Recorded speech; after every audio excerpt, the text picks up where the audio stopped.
Hey everybody, Garrett here, and these are reviews from mob.org. Today we have a review of Need for Speed Most Wanted. And before you say that your grandfather used to make reviews for the game when he was a kid, let me clarify. Our Patient was made for Android platforms, so let's ride. We're gonna ride in a literal sense. When you run the game for the first time, you immediately get a tutorial race. It's obligatory, you can't skip it. It seems that the dudes from Electronic Arts think that no one has ever played the race over a telephone or a PC. However, they may be right taking into consideration the fact that even children have smartphones these days. But, as for me, I wanted to rake over the menu somewhat quicker, and the tutorial made me slightly mad. The game begins with the menu, doesn't it? And here's the menu. Here we have a traditional GPS card which you can swipe back and forth while looking for tracks and missions. I think everything is clear here, and fans of the Need for Speed series are well acquainted with maps of this kind, and I don't need to chew over it for too long. So let's move on. There is a Garage tab. You can buy a new car here, color it, and take a good look at it. Yet, I know from personal experience that there are other interesting things not connected to the cars that can be done in a garage. But, well, okay, moving on. The Pilot tab. Actually, we can see a player's profile, statistics, the cars bought, results, in short, all sorts of personal information. Then we have a Rating tab. Here we can see, yep, it is your rating among opponents. Fairly speaking, I don't understand why they didn't unite this tab with the previous one. Apparently, they think that the more tabs the menu has, the cooler it is. Then we have a Shop button, when we can change real money to in-game currency and also buy a bunch of useless goodies which will make your car win in any case. Settings is the last tab. I can only say there you can adjust your controls for touch or accelerometer. Even the sensitivity can be adjusted. Does it suit you? Let's have a ride and check. Poke your fingers into the map, choose a mission, and welcome to the track.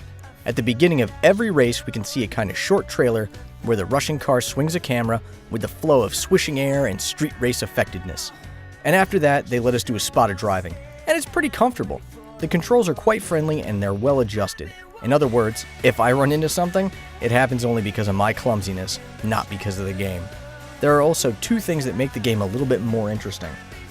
There are cops and damages. It would be boring without them. What would we do if we had no policemen and no brakes on the track?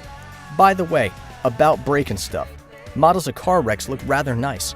Bumpers falling off, cracks and broken glass, and they are not simply models. The damage is actually important here. If your car breaks down, you have a really good chance of not finishing the race. It's pretty difficult, but I did mention my clumsiness. I need to say a couple of words about the graphics, but I think that the video on the screen has just made it for me.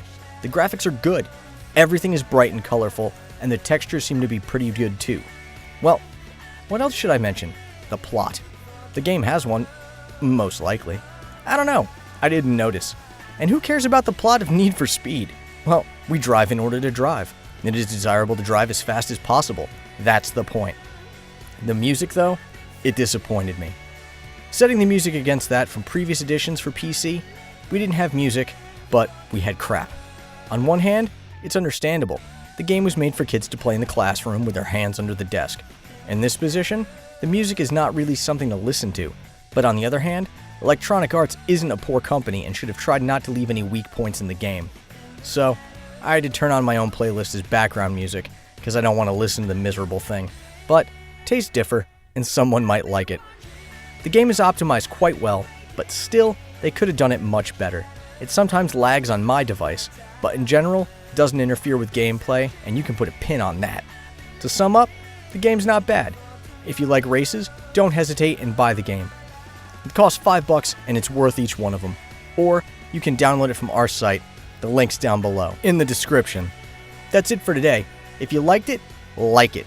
Subscribe for the channel and join our group. This was Garrett and mob.org. See you soon.